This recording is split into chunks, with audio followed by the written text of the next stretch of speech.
From Tally to Cali. It's time to wake up. Wake up!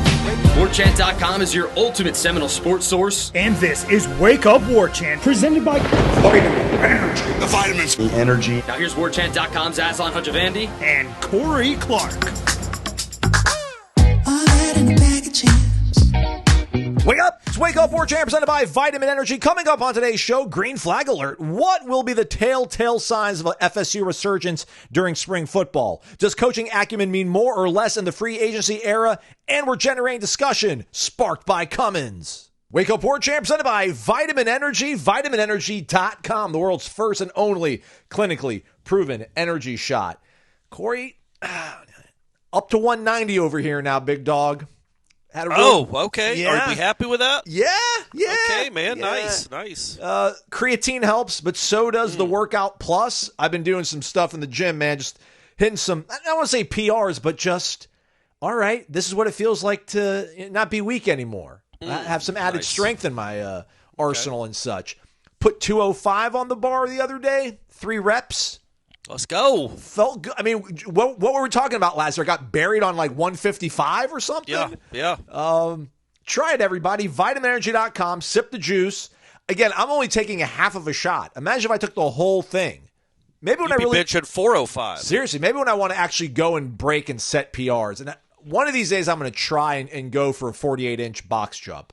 I wanted to do it when I turned. Yeah, I wanted to do 48 inches when I turned 40 because that's 4 feet. I wanted to do a 4-foot box jump when I turned 40. Couldn't do it, and now I'm even further away from 40, so I don't know if I can do it. But maybe we'll try, and I'll get the whole shot. We'll film it. Yeah, I'll get it on camera. All right, hopefully. great, man, cool. Or I'll just biff and eat it into the wall. We should do a promo of you and I in the gym, just getting after it after taking our Vitamin Energy. All right, we'll see. That would get views, wouldn't it? Hey, man, after spring football, we'll have some things to work on. We're working for you every single day of the week over on Warchant.com. Join us over there, everybody. Great content. And don't forget the Jeff Cameron Show, obviously part of the Warchant.com network. 1 to 4 o'clock. He'll be coming up later on today. So with that said, check out Warchant.com, and let's get to our valued subscribers. Actually, real quick, how are you, Corey? You doing well before we... I'm good. I wanted to say, I assume, because we're supposed to be doing them every week, that we will have a bonus Seminole headlines in the Tribal Council, in the Renegade Room, right? Yes, correct. Yeah, the Renegade Room. For all you valued subscribers that subscribe to the Renegade Room, you get more of Jeff, Ira, and I for about 30 minutes chopping it up, just solely for that room and for those subscribers. So get on board, pay a little extra, and you get that sweet prize. Also, I figured out, for the people that did watch headlines yesterday on YouTube or listen to it, I finally figured out my camera. So we're back to where you can see me talk, which is nice. Also, when you join the Renegade Room, no ads. Which That's is nice. a big deal on the On3 network. And you also get access to the X's and O's with Dominic Robinson and Tom Lang before everybody on the YouTube universe does. Speaking of Seminole headlines, real quick before we get to it, I went and listened to last week's hour number 2 when Ira got quote-unquote defensive. He was a little bit defensive, but I thought our guy, although everything is relative in this world, Ira's a very laid-back kind of guy. But I guess in terms of maybe him getting perturbed, that might have got him into the orange-red portion of his spectrum. But I didn't think it was too overboard. Well, what's funny is... I like how he walked everything back this week. Yeah, because he knows the guy. Yeah. He's like, he didn't realize it was a guy he knows and likes. And when he listened to the question, he's like, it really wasn't as mean-spirited as I thought it was. Yeah. But, it was just his reaction was like, in another thing.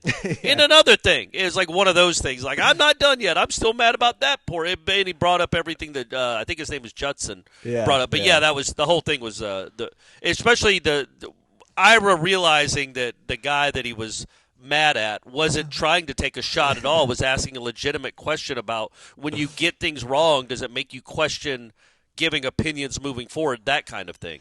He just happened to bring up 4 or 5 painful examples. But either way, it was very funny. I enjoyed all of it. All right, well, that said, let's get to that part of the show then. This will be the meat and potatoes, and then we'll have dessert the rest of the night, everybody, I promise. Let's start it off here with our guy Naked_Nole, as well as our guy Bakari, Big B7034. So Naked Nole was asking, there's going to be so much increased scrutiny on spring practice. Everybody's going to be looking for red flags. But what are the green flags you're hoping to see during spring practice that would give you confidence or suggest that the team will perform better this season? And then Bakari says that his mind is still blown over what happened last year. It's been litigated, dissected, and analyzed since the middle of last season. But what are the two things that we feel we'll need to see early on to have some confidence restored in this team? Do the practices need to look different? Do coaches need to hold players to the standard that is FSU football? As always, keep up the good work. So Neked wanted a green flag, or green flags plural. Bakari says two things. So two things, Corey. Hard to probably contextualize and verbalize, but what are things you're hoping to see, I would imagine, here in another month or so, maybe less than that, before we get to see this team play, or rather practice in spring? Yeah, honestly, the more I've thought about the last season and the seasons really last season, but the seasons prior, I don't know that there's anything that's going to be. I know that question was about a green flag. The biggest red flag in the world was the offensive line last year, but none of us saw it, including the coaching staff. So it's almost like you have to get into a game to see that. For my green flag, like if it's going to be awful, if your line of scrimmage is going to be awful, it's hard to know, because it's like, okay, what if your defensive line's really good? And you're not going to face a defensive line as good as that, or vice versa. It's hard to know in a practice. So again, I go back to the players, man. The players and position groups more so than like how the thing is operating, how the offense is operating, because sometimes Jordan Travis was throwing to Kentron Portier instead of Keon Coleman, and it didn't look as good. But out in the game, when it mattered, he was throwing to Keon Coleman, and it looked pretty good. Like there's always some variables when it comes to judging a practice, as far as like the flow of a one side of the ball or the other, how well it's playing collectively. But positions, man, I want to see wide receivers that dominate. I want to see special. I know that's nebulous and it's hard to define, but I know what it is when I see it. Like pornography, I just want to see. Isn't that a Supreme Court ruling? It's It's not pornography, but what is deemed obscene. Obscenity. Oh, that's right. I don't know what it is, but I know it when I see it. Yeah. Sorry. We all know what pornography is. Exactly. Come on, guys. So I just want to see particular players, particular position groups that are above and worlds better than they were last year. I'm going into March expecting the receivers to be much better and look much better and have better days. It's just when you think back at and we did, man, in August. It's not we would come in and say there were days where they looked good. There were days where they had nice moments, typically in one-on-ones. But sometimes there were 7-on-7 and 11-on-11 moments where you're like, okay, that looked like a real wide receiver group, or that looked like a real wide receiver making plays. But by and large, they weren't very good in the spring, and they weren't very good in August. And we let you guys know about it, and that proved to be prophetic. And so I just want to see the wide receivers win more, a lot more, because I'm tired of seeing them not win. And so hopefully the passing game. The passing game is the thing I think you can judge the most, because running game without tackling, without being too physical, first weeks, probably not much of it's in pads. Early on, I want to see special at wide receiver, and, maybe the new guys just see who stands out. Those would be the green. Like, how good is James Williams? Like, that's a green flag I can get behind. The two linebackers, how well do they communicate? What kind of leadership do they bring? How physical are they, even though they can't be that physical? Maybe that's what I'm looking for, too. Is the physicality of practice being on an uptick. You agree with that? Like, we want to see a little more physicality? I mean, is there anything left on the bone? I feel like you covered everything that we want. Sorry, I sure did. But I was asking you, no. do you think physicality is something that you desperately want to see in the spring? I don't desperately want to see, but I'm pretty sure we can all probably identify whether or not it's going to be more or less, right? I don't think we'll walk out of these 15 practices and be like, well, you know what? They're actually kind of banging around pretty much the way they did last year. It's either going to, I think it'll be noticeably different, or I can't imagine it would be noticeably less. So I'll have to lean towards it being noticeably more, right? There's no way Tony White's going to show up and they're just going to keep doing what they did last year. Because I feel like Patrick Surtain is also going to be like, yeah, man, like this is what we did. I didn't like it. And they'll probably adjust from there as well. So that's definitely one of the things. But, maybe I feel like I should say every day. I might be misremembering, but scout team offense kind of gave it to the defense every now and then. That wasn't awesome. Yeah. Like, you see the scout team offensive look giving your first team defense like problems. That was not a good thing. But I do think for me, it's going to be period 3, which it's going to be hard to kind of try to bring a real tangible explanation. But Jordan just made it move so smooth in 2023 because everything was like on time. Even if the play wasn't there to be made, like he was going through his progressions and he was making the right throw at the right time. Maybe it was really good coverage. But it felt like so many things that happened during period 3 last year.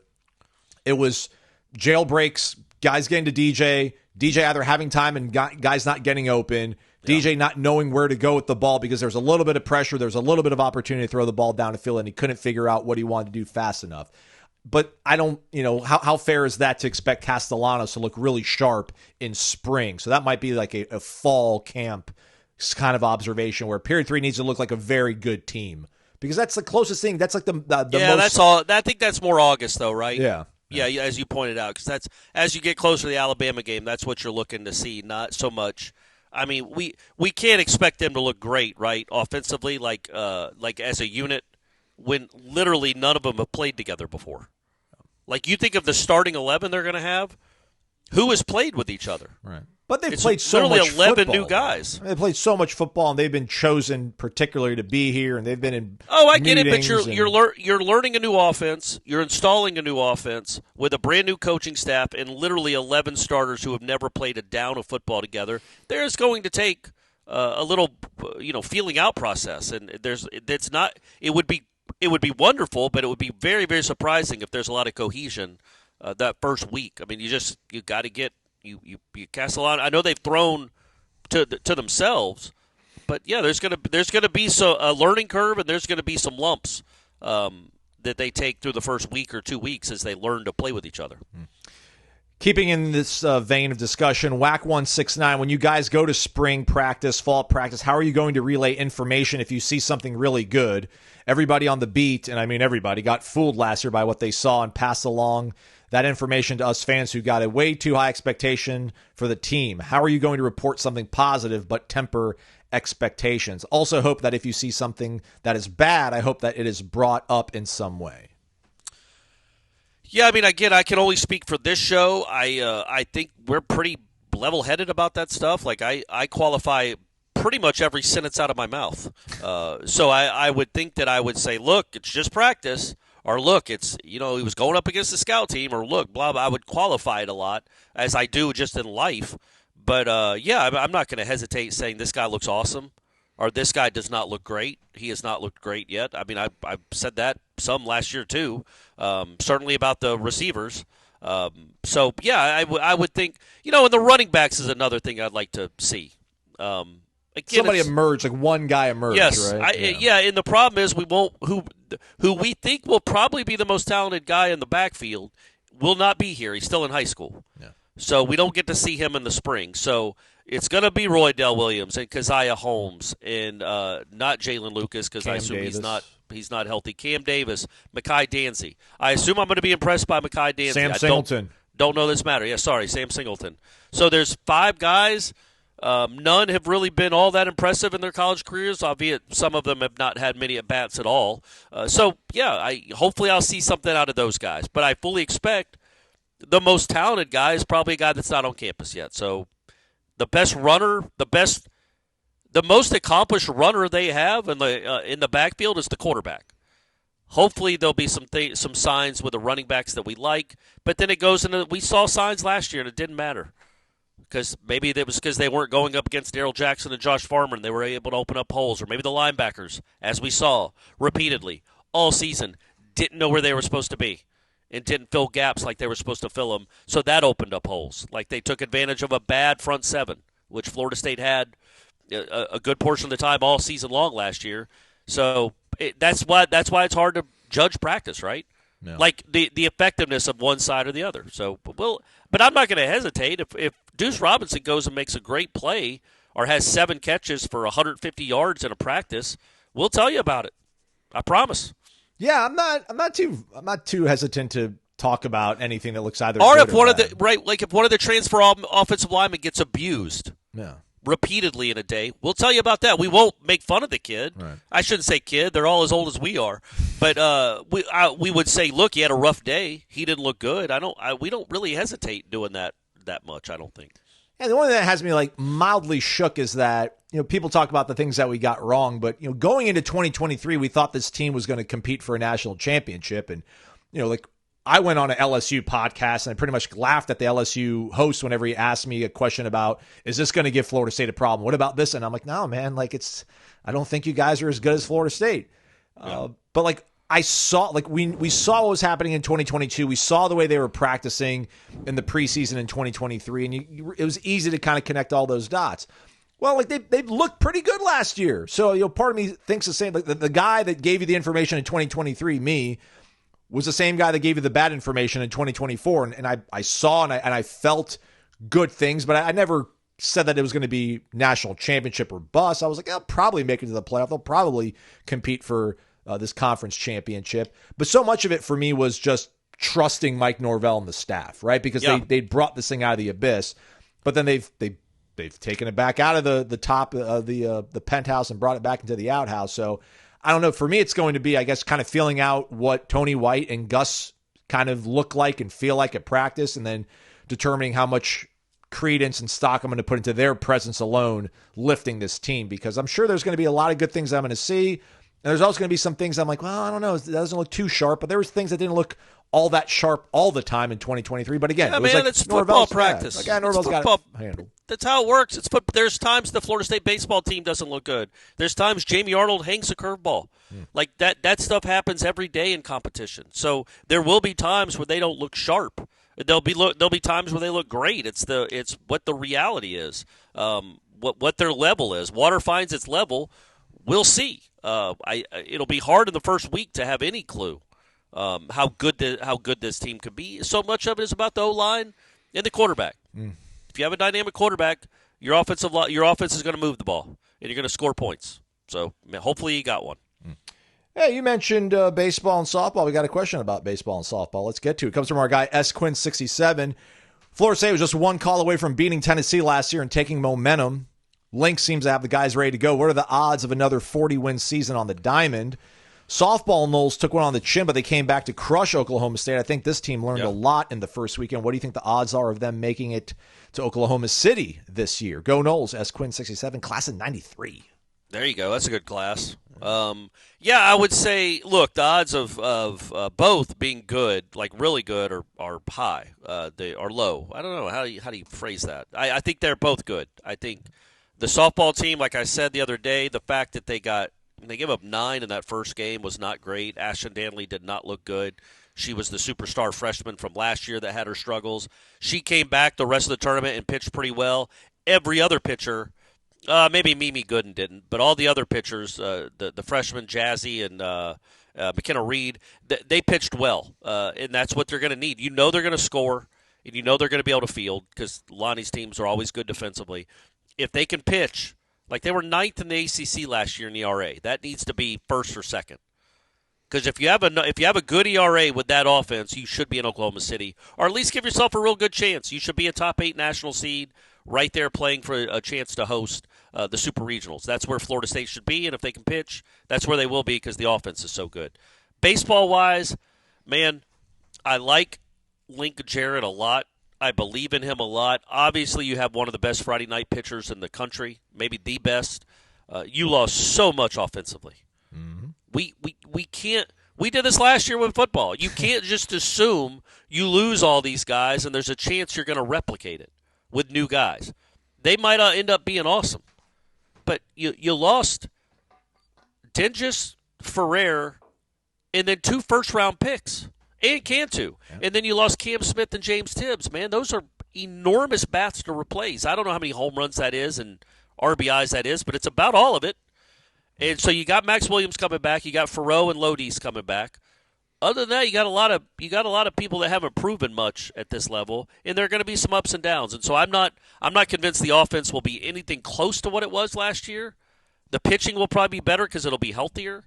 But yeah, that's the pitching's going to have to be really good because I think the offense is going to struggle. When you're young guys that haven't faced this pitching, it's like Cam Smith wasn't a good hitter as a freshman. It's just a hard adjustment. It's a really hard adjustment. The guys that do it right away, those are superstars. Cam Smith was awesome as a sophomore. He wasn't all that great as a freshman, so he took a big jump, and we expect all these guys can take a big jump, but they're not going to be Cam Smith and James Tibbs and Ferrer and Dingus right away. So I would assume they absolutely have a chance of 40 wins. Link is a very good coach, but understand, qualify the expectations with we have no idea what this lineup is going to be. And we won't through the first 3 weeks probably because it's like James Madison and Butler and teams like that you should feast on. But after that, when you get an ACC play, man, it's going to be hard. And some of these new guys are going to struggle. We're just going to have to live with it. And instead of winning games 11-8 or 15-7, you might have to win games 5-2. Their first midweek is in 5 days. They'll be playing USF down in Tampa. So maybe we'll learn a little bit about them. Yeah, I don't want to, lift up Link by pushing down Mike, but the way that Link talked at Media Day a week or two ago, however it was, Corey, it let you know, again, like he really likes what he has pitching. Like, and that was a huge part of, I think, what let them down in Omaha was not having the number of arms to come out and the number of, situations they found themselves in. So they went ahead and addressed that, but then, they lost all that production in the lineup, and he's admitted so much, but it seems like he's really excited about the pitching and the defense. And like he mentioned, like they have the ability to get guys on base, and it's just whether or not they can get that timely extra base hit, which is, I'm sure, 50, 60% of coaches around the country can say, but like he's well aware of it. And we've heard him talk about his first year here, where he basically kind of waved a white flag as soon as he got here. Like, listen, guys, I was in Omaha leading my team to a College World Series. I didn't have enough time to address all the holes in this roster. It's going to be bumpy, and it really was.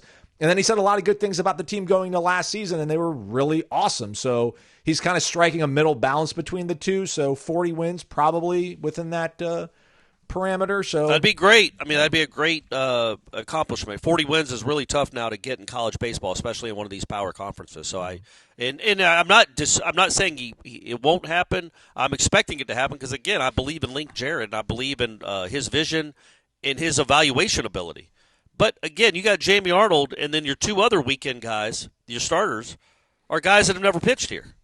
So, again, there's question marks everywhere. We just think the floor has been raised so high, and we believe in his development and his evaluation ability that if you're pitching on a Saturday night at Florida State to start a season, you're really good.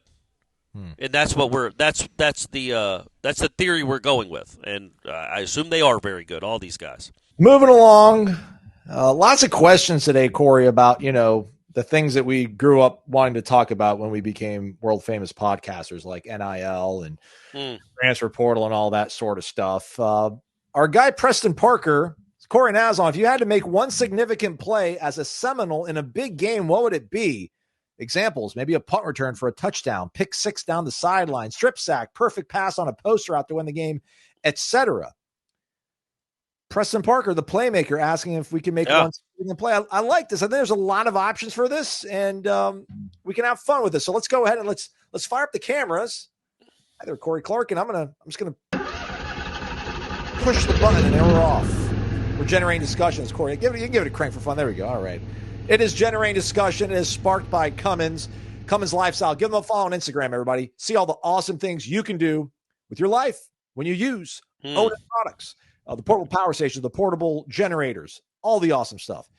Again, Cummins Lifestyle, give them a follow. We do this every single week on the Renegade Express mailbag. Best question gets featured in this video. They get entered into a monthly drawing for a Cummins gift bag. And then obviously the end of year ultimate grand prize drawing for a Cummins portable generator or portable power station. Free, incredible. You just got to be a member of warchant.com and have a really good question.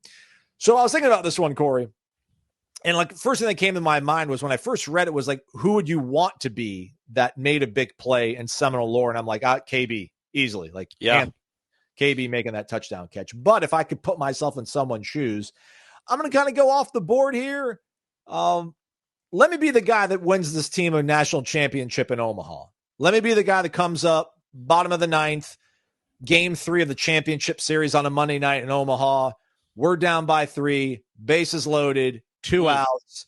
I work a full count, and then I pull one down the left field line into the bullpen, and Florida State wins their first ever national title, and I'm that dude because ironically, I don't remember his name, but whoever the guy was from LSU that beat Miami back. Yeah, see, it's Warren Morris, but you didn't even remember his name.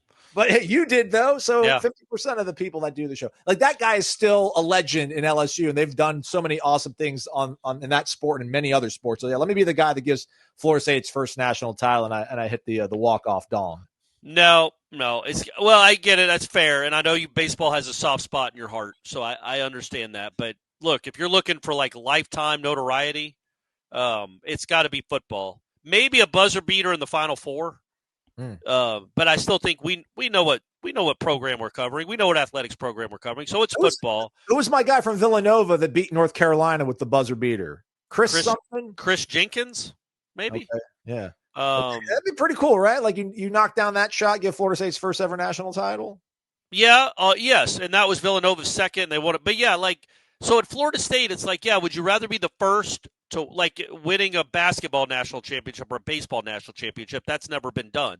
Or are you the guy that gives them their fourth in another sport? Like I get how cool it would be to be the first, like you hit a buzzer beater in the championship game to win a national championship would be a really cool.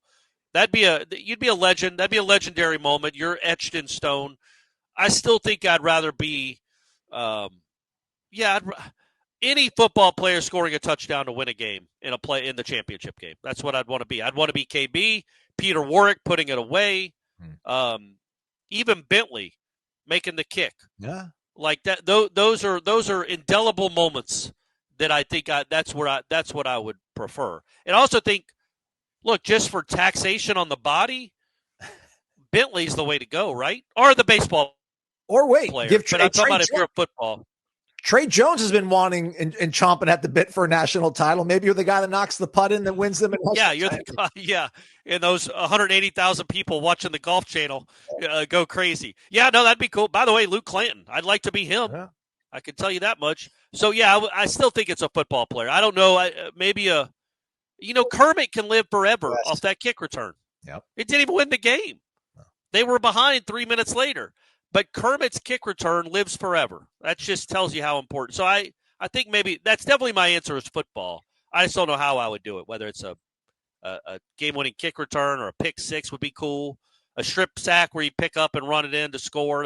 It's like is it Kylie Ringo, the kid from Georgia that intercepted who did he intercept? Bryce Young and wrap that game up. Like that guy lives forever in Georgia history. Well, see, that's the thing, like, the defense, you really can't win the game. Like you can ice it. Jack Sawyer, like Texas was down. I mean, that strip sack fumble return, that shut the door on the game, but like that did not win the game. Like Florida State was trailing when Kermit popped off that kick return. Like Florida State was trailing when Jameis hit Kelvin Benjamin. So I think it almost even eliminates defensive players. Like you have to be an offensive player or the kicker. And just hit like a crazy field goal. Well, there are the examples though, like Ringo and Jack Sawyer. That's a big moment, man. That was the biggest moment of their championship run, I would say, was that moment. But yeah, it didn't win the game necessarily, but it sealed the game, which is always fun too. Yeah, give me maybe like a Marshawn-esque touchdown run to win it. Like you're trying to go into 2 minutes, but then you end up busting off a long touchdown run. And just breaking off tackles left and right. I'll play that for my offensive, but I still sticking with the baseball one. You don't know though. Do you want offensive play or defensive play? Do you want to do as the football guy, Corey, as we go out? Probably offense. Okay. Offense wins championships. Yeah. Whatever puts people in the stands. Defense wins championships. All right, there we go. That's a wrap for us. Another edition of Generating Discussion, sparked by Cummins. Cummins Lifestyle. Give them a follow on Instagram and get involved over on warchant.com every single week. You'll see the Renegade Express thread. Enter it. Maybe you can be one of these great winners. Corner Pocket Bar and Grill, 2475 Appalachia Parkway. Go check it out for your lunch every single day of the week with a lunch special waiting for you for only $8.99. Comes with a side dish of your choosing as well. It's always delicious. But the cold drinks are what you're really there for, everybody. Ice cold beverages, the adult beverage variety. Happy hour, 4 to 7 o'clock weekdays, and then all day Sunday. Still can't believe that, Corey. I'm waiting for one of these days for Bill to text me and be like, what are you talking about, wild man? We don't do that, but that's how they roll over the Corner Pocket Bar and Grill. Get yourself the Corey wrap if you want to get really meta while you're listening to Wake Up Warchant at Corner Pocket Bar and Grill. Fridays, lunch special, the chicken strip basket, hand breaded, served with the dipping sauce of your choice. And then on Thursday today, The cheesesteak sandwich, chicken or steak. Corner Pocket Bar and Grill, live music this weekend as well, I imagine. Fingers crossed, Corey? Definitely next weekend. I'm not sure about this weekend. They didn't get back to me. Actually, I shouldn't say they didn't get back to me. I didn't ask, so I can't throw that on them. But go ahead and assume that it will be. But yeah, you've buried the lead, and that's Corey's trivia team won trivia. What? On Tuesday night. Let's so go. Yeah, it's big time. And we all contributed. Those are the best. Yeah. All of us, all 6 of us had big moments. We only won by 1. And all 6 of us had big moments and answered questions that none of the other 5 knew, so that carried us over the top. That's what great teams do. That's right. They pick each other up, and Buy Steph a Drink is a great, great team. Complimentary trivia team, right? Complimentary trivia. It is, yeah. We compliment each other. Well, we compliment each other just on how we look. But then, you look great. That's a great blouse, I'll say to a woman. Right. Have you ever said that to a woman? Compliment her specifically on her blouse, never. On her blouse. I don't even know what a blouse is. It's a shirt. I think it's just a shirt that a woman wears. I know, but that's the thing. But what's the line of demarcation between a shirt and a blouse? Yeah, I don't know. Scholars anyway, Corner Pocket, 2475 Appalachian Parkway. All right, we're back. It's Wake Up Warchant presented by Vitamin Energy, vitaminenergy.com. Shake it and take it. Rick Tees, long time no see, friend. He's been around a long while. He's been a member on this network since 2022. This is only his 9th post. All right. But he's been around since the Rivals.com days. Who's our guy from Connecticut that you and Stephanie are great friends with, the couple? They're Mark awesome. And Michelle. Mark and Michelle, yeah. Rick and Mark are bros from back in the day. So. Oh, all right. Good job, Aslan. I don't remember that. I'd record some video while we were in Dublin mocking Rick for not being in Dublin with all of us. Oh, okay. There you go. Nice. For Mark's like, can you do this? I'm like, sure, absolutely. Now Rick's like, answer my question. What are your guys' thoughts on Mike Norvell's quarterback evaluation since he's been in Tallahassee? Seems like a whole lot of swing and miss. Yes, not a big fan of what he's done at that position. I don't think I'm going out on a limb saying that. Not great. In 2020 when he got here, Tate was okay. He might have had a chance, maybe if things break a certain way, but he didn't. It's not like I can't blame him on 2020. You know what I mean? He just got the job. The signing day was the next week. He had to go find somebody, and Chubba. It was a good pull, we thought, to get Chubba, and then Tate was the second guy. I liked that. I thought those were good observations and evaluations at the time, or just recruitments to get them.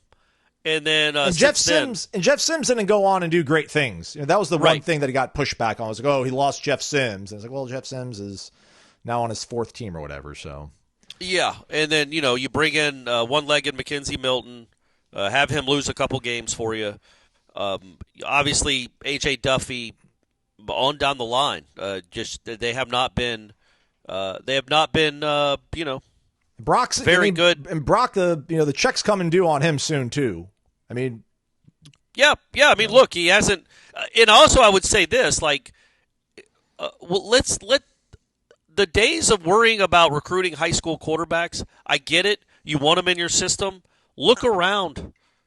You can go get one that's already proven. You'd like to go get a Arch Manning and have him wait for 2 years to showcase his NFL ability. That's a really bizarre, specific case to a last name that a guy that doesn't need the money, a guy that was waited his turn for whatever reason and decided to go to a school that already had an established starter. That's not the norm. So you can go and get a Cam Ward or a Tommy Castellanos or a Carson Beck.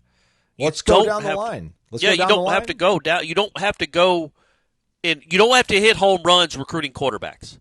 It's very hard. I know, but that's such an important position. Don't you help yourself out by figuring out who your guy is as a freshman, out of high school? I mean, is there no value in that, or is it? Oh, there absolutely is. I'm just saying it's not. If you're horrible at evaluating high school quarterbacks, it's not a death knell anymore because you have guys that have proven they can play at the college level that can overcome maybe your not great evaluation skills, because you don't have to be a great evaluator to see that Cam Ward can play. He can play at this level. You don't have to be. That's crazy because he had really good quarterback play everywhere else. Yeah. Arizona State, Mike Bercovici, Taylor Kelly. He goes to Memphis. I don't know if he inherited Riley Ferguson, but then, Tyler, I can't remember the second guy he had that actually won all the bunch of games for him. But he tried to bring that guy with him to Florida State. He ended up having a really good college football career. It's just crazy to me that it's dropped off so precipitously. Just from pretty much, I get a guy that's always going to throw for 3,500 yards and 25 touchdowns without me even worrying about it, to where like that's an absolute huge ask now. But the guy before this past year was pretty darn good. I mean, that counts, right? Well, but he also tried to over-recruit him, though, But it counts that the guy ended up playing 25 games for him, or starting 25 games for him and going 20-5 or whatever his record was. Like, Norvell does get credit for that. Whether he tried to recruit over him or not, he did play him, and he did play well, and Jordan Travis did get better the more he played in the system. So I'm saying, like, he Brady White, by the way, sorry, that's a guy from Memphis. But Jordan Travis was better than those guys. So I would say the best quarterback that Mike Norvell has coached was at Florida State. And in honesty, you only got to get 1 out of 5 right. Like if you get a guy right, like Jordan Travis, he had him for 3 years. Yeah. And so all the guys that came and went, A.J. Duffy didn't cripple this program like, let's say, Malik Henry did back 10 years ago. Because imagine Jimbo in 2016 when he's like, okay, I either got to play Malik Henry, or 2015, sorry. He did get Golson, which I guess was Golson was like the only one that was available under the current transfer rules. Right. They could come to Florida State. But it was imagine, a good get, we thought too, though. Right. Yeah. But if Jimbo had his druthers in 2015, after what had just happened with Ponder, EJ, and Jameis Winston back to back to back, if it was an open market, he could have gotten Lamar Jackson the next year. Like he could have amended that mistake of not really recruiting the kid in high school and gone and brought him in. Like the rules would have been so much different. Or instead the Malik Henry became a really big issue. Like, because they didn't recruit any other quarterbacks besides Malik Henry. He was the number 1 QB in the class at the time that he signed. Then they had one of the other DeAndres. They had DeAndre Johnson and DeAndre Francois, but it was Malik Henry was supposed to be the guy. Right. And he just hamstrung, and also Francois getting hurt didn't help. But he just kind of hamstrung the whole quarterback position because you went all in on a guy you shouldn't have gone all in on, and it was a mistake you couldn't rectify. Well, now you get to rectify him. That's all I'm saying. Like if Brock Glenn can't play, and there's no signs that says he can, but also I'm not giving up on the kid. But if he's not a elite or a high-level Division I quarterback, you can't amend that mistake. Tommy Castellanos was, let's see what that looks like, and then if it doesn't work great this year, you have a chance to go rectify it again. Because there aren't many schools that are just playing the same guy 3 years in a row anymore. That's all I'm saying. Like but Alabama and Michigan are the only ones I think that had homegrown guys. LSU had Joe Burrow this past year. Ohio State had Will Howard. So it's kind of half and half. There's really no perfect way to do it. Right. No one's doing it right. Everybody else is doing it wrong. Again, I would say I would go back to like the first 5 quarterbacks that are going to be drafted this year. Maybe all of the quarterbacks drafted this year are transfers. They transferred to the schools they ended up at. In last year, the 2024 draft, 8 of the 10 quarterbacks drafted were transfers. That's where we are, man. So you can go. The beauty is, yes, I want him to be better. I want him to go get a 5-star, a 4-star quarterback and turn him into a Patrick Mahomes. Keep him here. Maybe that would have been Cromenhawk. Yeah. And get 2 or 3 years out of him. Have him be awesome and keep him for 3 years. That would be great. I'm not saying don't do that. I'm saying it's not as big a deal anymore because you can go find someone that's proven they can play at this level and plug him in. So let's hope it works better than it did the last time he did this. Let's hope Tommy C is better than DJU. But also, DJU was not blessed with a lot of good things around him either. Well, yeah, we knew. The verdict was in on him, man. Like, the verdict was in on him. He was okay, though. Yeah. He was never as bad as he was this past year. No. He was an okay player. That's all you thought you were getting. You thought you were getting above average, okay, pretty good type player. Is that and the then standard? You surrounded him with slop. Blue Knoll, hey guys, the saying goes it's not the X's and O's but the Jimmies and the Joes, but in this day and age, isn't the coaching more important than ever? Many teams have one-year rentals at many key positions, and while talent still trumps all, isn't it harder as a coach to get guys assimilated, bought in, and knowing a new system when, in many cases, you have such a short period of time to do it in? To me, I think that puts a great pressure and emphasis on coaching. That being said, I'm much more excited about the potential of this coaching staff than last year's. Yeah, I understand that theory. I can see that. Yeah, it's about Look, Gus Malzahn, let's go to that side of the ball real quick. He's having to coach 11 guys that he's never coached before. Well, 40 guys. But there's going to be 11 starters. He's coached one of them, the offensive lineman. I guess you could say he kind of coached Tommy Castellanos, but not really. He was a freshman there redshirting.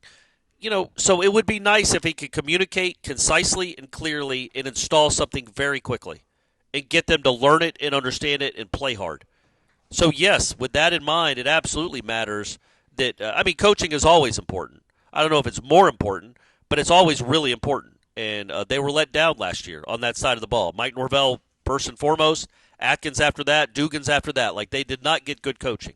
So coaching does matter. It's always going to matter. Maybe it matters a little more when you're dealing with so many new guys that haven't come up through the system. If you can install and teach concisely and quickly. Because that's what he's got to be doing over the next 6 months. Certainly in all of March and half of April, he better be installing that thing and getting them to learn it real quick. Same on the other side of the ball with Tony White. Well, that's Gus's whole MO. I mean, it's like innovation and it's also ease. And I think that goes back to the way that Mike talked about things towards the end of last year or actually after the Florida game where he said it's going to be a quick fix. Because I think at that point he knew it was going to be Gus. Yeah. And he's like, all right, man, like this is what Gus does. He just shows up day one and is able to make it really easily digestible for everybody. So, listen, I don't know where everything we land on the Chip Kelly hire at Ohio State, but they ended up winning a national championship. And he's a guy that, for all of his, genius, I think a lot of his genius is probably the simplicity of what he asks his guys to do. And he also had like a bunch of awesome guys to run it, so... I don't think Gus has anything near the amount of talent that Chip had, but hopefully the coaching makes up for it by making it easier to execute, and they can just execute a smaller amount of plays really well from the jump and just beat Alabama, because then you don't have another real football game for a month practically. So just get focused for that one. Right. All right, spring football games, our guy Gator Kirk asks about. What are the pros, what are the cons about spring football games? The cons are that they've kind of turned into the Pro Bowl in the sense that, like, nobody really wants to tackle much. There's not a lot of physicality taking place because it is a practice. It's a glorified practice, and coaches treat it like that. It's not like back in the day where it felt like a real game. It's not two-hand touch, but it's close. It's not a lot of – and a lot of guys sit out because they have the good players play like 5 or 8 plays. That, to me, is the con. The pro is you get, and this isn't, I don't dismiss this completely. You have guys that can, you see how they play when, quote unquote, the lights are on. Mm-hmm. That people are there watching. It matters, especially in this day and age where every single play is televised on ESPN3 or whatever, or ESPN Plus. I guess we don't call it ESPN3 anymore. And you can go and watch every single rep a guy has. Like that kind of, magnification of their performance by fans can put a lot of pressure on you. And there is pressure. I think there is a different kind of pressure when you play in a spring game as opposed to an inter-squad scrimmage that nobody watches. I do think there is. And so you get to see who steps up to the moment, who rises to the moment. And if you don't rise to the moment, it doesn't mean you can't, but it's always a good sign when you find someone that does. So I think that to me more than anything is the pro, is just the individual players, who shines, who plays well, who takes their game to a next level when it, quote-unquote, matters. Yeah, Mike Norvell said as much, I think, to Matt Lasser and the other media that were there before he spoke to the boosters in Orlando last weekend. So that was his one thing. He kind of lamented that, that they really can't do it because of the stadium and also the Matt Rule aspect of this thing where it's like you're pretty much showcasing your players right before the window opens back up. So these are theoretically guys you could have invested anywhere between, I don't know, $30,000 to $50,000 in from the time they arrived on campus in January, and then they can just leave, and then you've got nothing to show for it. So that's probably the big hanging con over this entire thing. But I can't wait till the House settlement is, if and when that thing ever happens, what we're talking about for 5 months. I think it's supposed to happen in April. Yeah. I can't wait. I know there will be lawsuits, but I just cannot wait. I can't wait to have some real structure. I saw something on Twitter. I know this wasn't the question, but I saw something on Twitter about the Power Four. The Power Four conferences are going to hire the investigation firm that leads the investigations and NIL policies and NIL clearinghouse or whatever. Malfeasance. Yes, Okay. it won't be the NCAA. I can't wait. I can't wait for that. I know that the current administration struck down the Title IX. I think they did that. I think they did that Wednesday or Tuesday. The Title IX, I don't know, component bill, or something? All right. whatever it was. That there's like if you're going to pay, it's not fair. If you're going to pay, if the football players get access to this revenue, then the female athletes should get access to this revenue, which again is in the same proportion. I think is the that's nonsensical. Yeah. Title IX is a wonderful thing. Title IX has been a wonder. You think of all the females, all the women athletes over the last 50 years that have gotten their college educations paid for because they were good at a sport. And what it's done for athletics and for female athletics, women athletics in general, Title IX has been wonderful. It's still wonderful. And Florida State still has more women scholarship athletes on its campus than men, or at least as many, right? Like they have more women's sports. Yeah.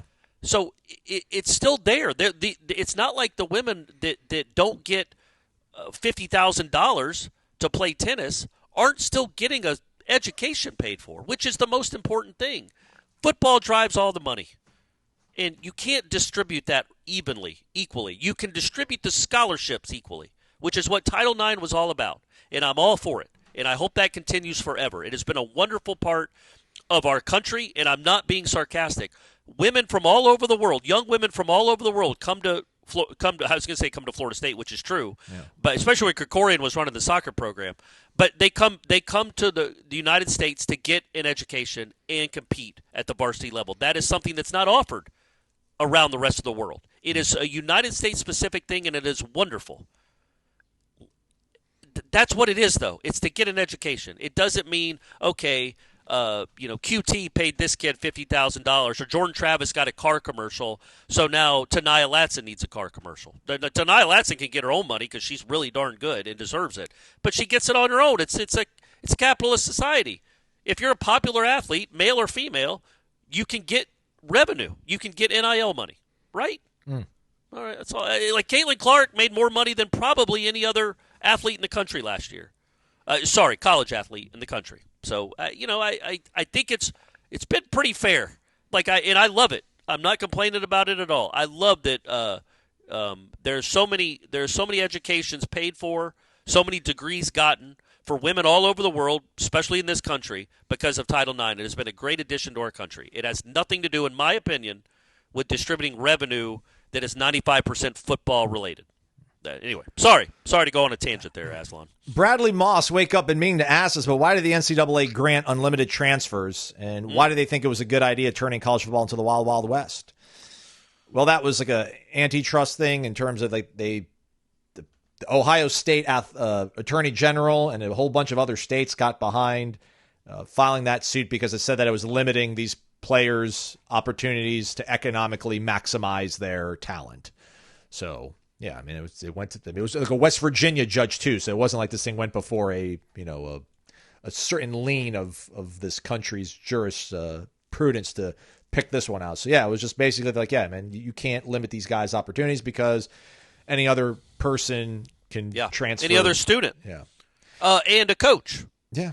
So again, if the coaches had deals in their contracts, clauses in their contracts where they would have to take a year off before they could coach at another school, maybe you'd have more legs to stand on limiting a player's ability to do that. But why would the player be held to a higher standard without getting paid than the coach that's making millions of dollars a year? And I'm talking about when this happened. Yeah. The coach that's making millions of dollars a year can leave whenever he wants, but the players are stuck. Like, people are looking for better opportunities. Sometimes it doesn't work out at your first choice. Coaches leave all the time. So it was never fair to make the players have to sit out a year if coaches didn't have to sit out a year. And then, obviously the cat's out of the bag now, so I don't think that's ever changed. Well, you know what? I do think it'll change. When the House settlement comes, Ira was talking about this, that part of the House settlement deal, we hope, is that whatever revenue that is split with the players, there will be contracts, multi-year contracts, tied to the payment they receive. We'll see. So it then becomes more like a real business. I know, but there's not going to be collective bargaining. Can these things be enforced? Hey, sue. Yeah. Go ahead and sue. Yeah. But in the meantime, you're not eligible to play it at the other school. I know there was talk about reining in NIL, but do you foresee changes being made to the transfer rule as well? Corey just kind of answered that. I don't see what the issue with how it was before when you had a one-time transfer or could leave as a grad transfer, and outside of that, you needed a hardship waiver. So again, yeah. I'm all for it. If you tell Mike Norvell he has a one-time, he can switch jobs once. Or if you tell him that he can't, if he's already switched jobs once in the last 2 years, he can't do it again. Like he has to stay. Again, it's just not fair. I don't know what other word to use. I get it. It was awesome for me, and I'm a college football fan, and it was really cool growing up in the 90s, 80s and 90s, knowing who was going to be on your team. And it made for a much better sport. I'm not arguing any of that. I'm just saying when you look at it pragmatically, from a realistic point of view, why was it ever okay for the 19-year-old to be stuck and have no real say in if he could change schools without having to sit out a year? Meanwhile, the coach can be at another school tomorrow, cashing checks and coaching kids, and you have no recourse. You can't do that. So I get it. I love the way the sport operated back then a lot more than now. But it wasn't fair. Now it's out of control. So I know I'm arguing both sides. Bennett-Knoll exclamation point. Bennett-Knoll. Hey guys, we all know that talent acquisition is the most important part of building a championship team. We also know NIL plays a big part in the process in college football today with the current state of the wild, wild west style of NIL operation in college football currently. Seems like college football will turn into a sport of highest bidder for services if something isn't done to make NIL fair for all teams in the different college divisions. With that thought in mind, how would you guys set up an NIL system to keep college football more about kids wanting to play for their favorite school or coach rather than playing for the highest bidder? What contractual clauses would you incorporate into an NIL contract, such as contract length, clauses, penalties? P.S. I joined Warchant last week and I love it. Thanks. Oh, there we go. Nice. That's Welcome. Good to hear. Welcome, Bennett. Welcome. Yeah. I would think there'd be I would make sure that they're multi-year contracts. That would be in the language, and you're signing it. We're giving you money to be here for 2 years. That would be a part of the clause of the contract is you can't leave, because that's how contracts work. We'll have a non-compete clause. You can leave, but you can't go anywhere else, and you're not getting paid by us. You said they can leave, but you can't go anywhere else. What do you mean? Yeah, I mean, like you can't go play anywhere else immediately. Oh, like when Jeff Cameron or pay it back, or pay the money back that you got at your school if you're going to leave. Like there needs to be some penalty. Because listen, I was not part of a union when I worked in television. We were not a collectively bargained segment of that company, that corporation's business model. But as a broadcaster, I would have to sign a contract. And shoot, I mean, we have contracts signed with Warchant too, but it was specifically stated in there, like, this are the terms of your contract that runs from this date to this date. If you leave early, you are admitting that you are affecting the material business of our company. And as such, you agree to pay a penalty. So I had to pay a penalty when I left Montana to take my job in Mississippi. There was a penalty for leaving. Yeah, I mean, anybody can leave your job, right? Like, we're not saying that you're stuck at your job for the rest of your life and you have to be miserable. You can leave your job, but, there's always risks. You might not find another job that you like. You might get a job that doesn't pay as much as your previous job, or you might have to pay to leave your current employer because you signed a contract agreement with them. So, yeah, there needs to be – see, right now it's – I kind of almost rolled my eyes at Adrian Medley. I mean, he seems like a very nice kid, but when he was asked about being in football for so long and seeing all the changes, I think it's great that we're all getting paid. We're putting our health out there and laying it on the line. And, man, I'm all about getting these kids health insurance for, 5 to 10 years after they graduate to cover. 100%. Yeah. But you should not be able to jump to a school every year. I'm sorry, you should not be able to do it. I don't disagree with that at all. I hate what it is. I hate when you look at when in December when you were seeing a kid committed to another school and then that was his fourth school. It's like, man, this is, and I know Florida State has a couple of guys like that. I don't like it. I'm not saying it's right, and I agree. When they do figure this out, when they finally figure it out, the language will have to be multi-year contracts, and if you break your contract, there is a buyout, much like Alabama had to pay Washington to take their coach away. There was a buyout for that. And not only that, Aslan, I would say this. I would say if I get a kid, and I'd put incentives in there for performance, games played, all-American teams made, like they do in the NBA and the NFL, all that stuff. I would do that for these players. And I would also say, because I'm a little not petty, but I'm a businessman at heart, if I sign you to a two-year $400,000 contract, so you get $200,000 each year. If you were to leave me, the buyout to get you is $500,000. Because what kid is going to say, I don't know, I'm going to bet the kid's going to take the $400,000 guaranteed. But if you leave me, I'm making money off that transaction. I'm getting $100, so I can go buy another you. Again, I hate to say it in those terms because it's all about family. It's all about family and relationships. But still, that's the reality of it. And I think there will be that the contracts just have to be written in a way where it's much harder. It's much harder and much more complicated to just leave a school. And you can leave for more money, that's fine, but the school isn't left empty-handed. The school gets its money back one way or the other. All right, we're back. It's Wake Up Warchant. It's presented by Vitamin Energy, vitaminenergy.com. Shake it and take it. Our guy, Island Chief, wake up. In my viewing of the Super Bowl on Sunday, Kansas City's offense looked like a diss track of our offense. They even played the war chant. They were like us. Well played, Island Chief. Yeah, okay. Norvell really does try to create a player-led team. We saw it in 2022 and 2023. Corey said he feels that Norvell is working to create that again. I think the 2024 squad was very much a player-led team, and our results were in line with the leadership. What say you? He said 2024? Yeah. Yeah, I think to an extent it's always the players leading is such a big deal. It's not probably talked about enough, and I think it's because it's so hard to define or quantify. But, man, when you have players that are leading the way and they hold each other accountable, good or bad, it kind of dictates the season, especially when your roster isn't overloaded with incredible talent. Like, look, we all know that Florida State wasn't a overly talented team in 2024. I think that's safe to say, right, Aslan? Yeah. But I feel like other than like 2 or 3 games, they were as talented as everybody they played. Or close to it. It wasn't it was degrees if they weren't. Yeah. And they still just didn't seem to care or try all that hard at times, didn't play with any urgency. Obviously the coaches deserve the brunt of that blame. But so do because of who they put out there, the culture they fostered, I guess, or let fester is probably more accurate. But, yeah, also it is on the players, too. Like, the players either you hold each other accountable or care or you don't. And I don't think it was a player-led team. Just like 2023, I think, was a player-led team. But the players led them into the abyss.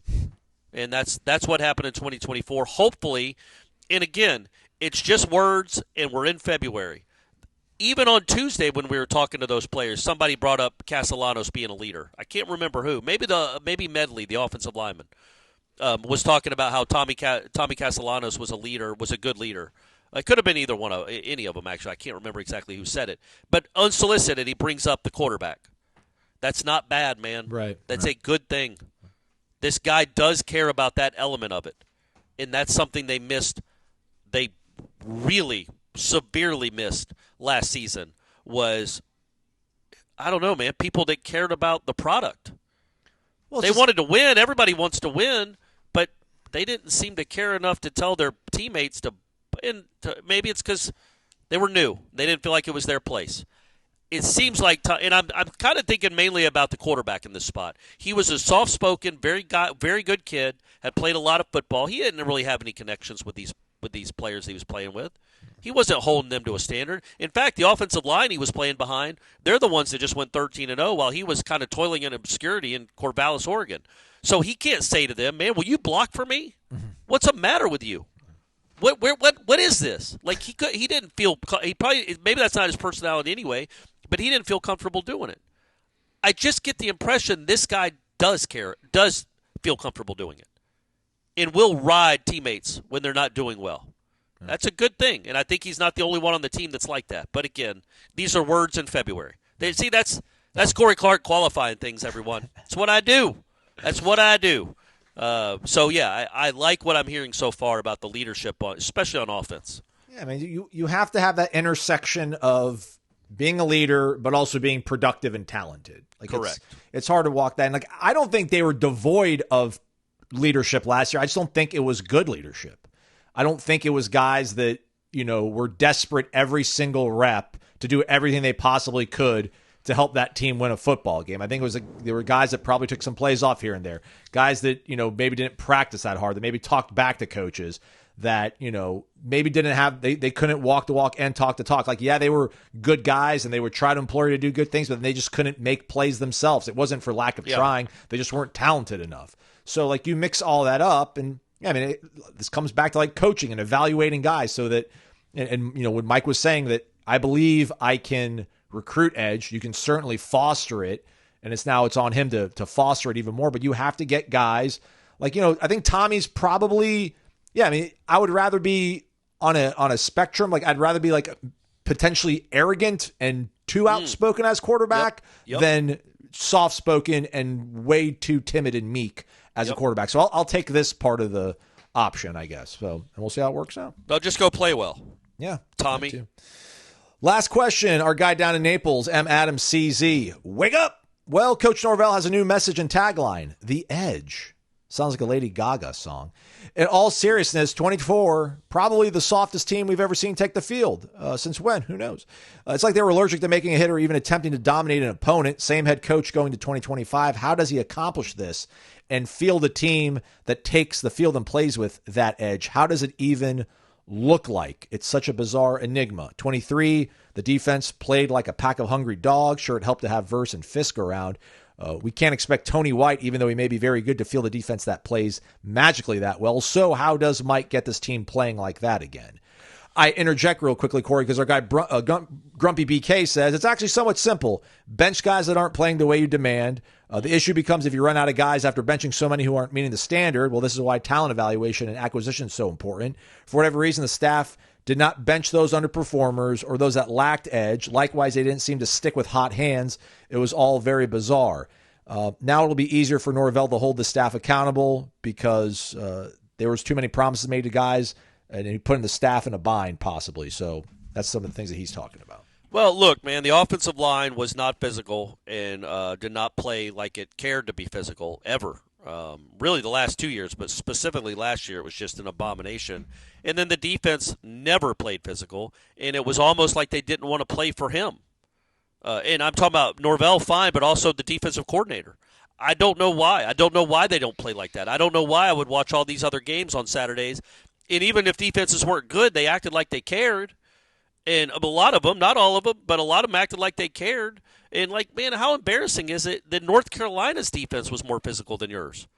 Out-physicaled you. That's embarrassing because that defense wasn't good at all, except for the LaValle kid that's now at Florida State. But LaValle. Come on, man. LaValle. Peaks and LaValles. Peaks and LaValles. Come on, Clark. Get it right.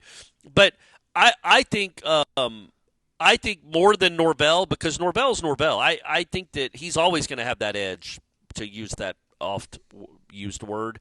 I think they're going to play hard, or you hope they play hard for Tony White, and you hope they play hard for Herb Hand and Gus Malzahn. And I do think that will – I don't know why I would think otherwise, but I do think that will happen because they have a history of that happening. Tony White's never had a team that looked like 2024. I mean, he's only been doing it for a few years as the head guy, as the defensive coordinator, but his teams played really hard, and they had a bad offense. They had a freshman quarterback that didn't perform all that well, and they still played really, really hard against Ohio State. So in all those other games, the Colorado game, like they dominated some good offenses. They played hard and physical. I feel like that's the standard of the DC, and maybe the last DC, whether it was his standard or not, they weren't living up to it, and there's nothing that was done about it. Because, like he said, like Grumpy BK said, there weren't enough good players behind the guys that weren't playing all that hard to replace them. Well, now theoretically there are, but also more importantly and more theoretically, you don't have to replace the guys for not playing hard. That should be their default. And I think Mike Norvell, after an embarrassment like 2024, I have to imagine that is. I don't know if he writes 2 and 10 on a board. I don't know if he screams 2 and 10 during tour of duty. But I think that message will be delivered quite a lot in 2025 through the off season, through spring practice, and then through August and into September. Is that we are not going to be a soft team. We might not be good. We might not win 9 games. We might not win 8 games. But we are not going to be soft. I don't care what it takes. I really do think maybe sometimes you got to get to rock bottom, man, to change the way you coach or view a team, or what you allow, I guess. And I just feel like 2024, it better have been rock bottom. And maybe Mike Norvell had to, kind of looked himself in the mirror. It's like, I'm not accepting anything like that ever again. I am not. And so you go recruit kids that would never play like that anyway. But if they do, if they start to show signs of it, cast them off. They don't belong on your team and they don't belong in your locker room, at least for that practice or for that week or whatever you have to do. So anyway, that's my thought. Bigger news, Aslan, as we go out. Yes. Matt Patricia going to Ohio State as the defensive coordinator? According to local reports, Tallahassee has put in a permit to get a Buc-ee's. Ooh, what? Leon County, according to WCTV's tweet, documents obtained Wednesday revealed that Buc-ee's submitted a permit application to the Leon County government. Probably going to open on your side of the town. It's definitely got whatever an urban hub. But yeah, I just feel like if you guys have been listening to headlines for a while, that this is kind of all about me. Because I don't think until I peeled back the curtain and let Tallahassee folks realize how substandard their gas station situation has been forever, that all over the world, all over this great land of ours, there are good gas stations in cities like Tallahassee. And they don't just have to rely on one awful gas station chain to dominate the market. In my biggest regret in life, Aslan, you might think it's a divorce or some bad decisions I made along the way. No. Come on, this is real stuff. This is real life stuff. Not going and somehow franchising a Wawa or a QT or a Buc-ee's in Tallahassee, because this place is obviously starved for it. You saw the lines around the block for the Wawa when it opened up, and now what's it going to be like at Buc-ee's? That's going to be like a. Dude, I can't even. Where are they get? Dude, Buc-ee's. It could be out by the Amazon. I know, but even, I feel like a Buc-ee's dwarfs the Amazon footprint. Yeah, you're right. Buc-ee's are gigantic. They're cities into themselves. I'm giddy though. I'm giddy with I'm already giddy that they're actually addressing it and they brought in real gas stations. So Tallahassee, because you guys, it was like they were living in a cave. They didn't know there was this stuff out there, and now here you go. We don't have to live in a Circle K world, everyone. We don't have to relegate ourselves to this. And it's good that we're branching out and getting real gas stations here in 2025, which is what we deserve. On the come up, Tallahassee, man. Absolutely. We're on the come up. Come on, Buc-ee's. If you're here for basketball content, sorry to make you wait all this long to find out that we didn't talk about hoops.